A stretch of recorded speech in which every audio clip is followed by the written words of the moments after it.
With all of you, ladies and gentlemen, my colleagues and I are angry that as soon as we put behind a dangerous episode regarding the arbitrary deadline for the closure of Camp Ashraf, we've been confronted with yet another dangerous provocation. It seems that Maliki is determined not to recognise nor to leave any of the rights of the residents of Camp Ashraf unbreached. Even when the residents of Ashraf were supposed to move to another camp, which was the US Army base, he has tried to turn it into a prisoner, as somebody more correctly said, a concentration camp, by putting restrictions that have no justification. He is not responding to any reasonable international expectation in respect of the residents, but puts in place every obstacle he can. Even though in the modest and, some of us would say, overall inadequate memorandum of understanding, it has been indicated that all the residents of Ashraf should safely be moved to Camp Liberty. And I didn't know until today that that was indeed intended to be a concentration camp. I was interested in what I heard about the ridiculous size of it. Even though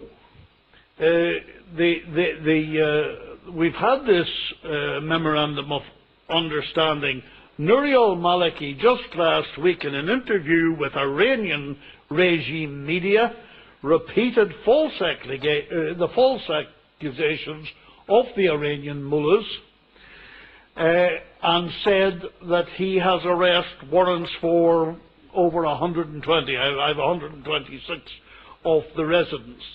This means that the Iranian regime demands of him to arrest, in effect, the leadership of the camp. And he is willingly capitulating and ready to meet this spurious demand. There is only one reason for this. He sees the determination of the residents of Camp Ashraf as the most serious opposition to the oppressive regime that is the Iranian mullahs.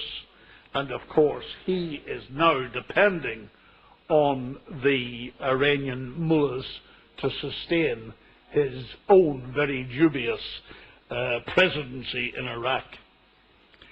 Maliki is radiating new signals each day to show us that he does not have the will to stand against the demands of the mullahs ruling Iran. And he cannot, I suppose he dare not, ameliorate his animosity towards the residents of Camp Ashraf for that reason. Today, we know that any memorandum of understanding that he puts his hand to with the international community about Ashraf, he then has to prove to the mullahs. By his perverse actions, he has shown that his signature is never intended as a substantive expression of goodwill or a commitment to do what is honourable. The international community must now draw its own conclusions. There has been, so far, from the international community, too much equivocation.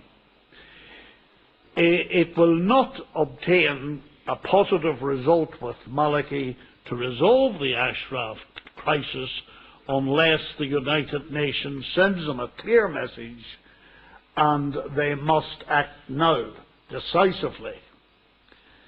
Only if the United Nations, from this platform today, can pick up that message and meet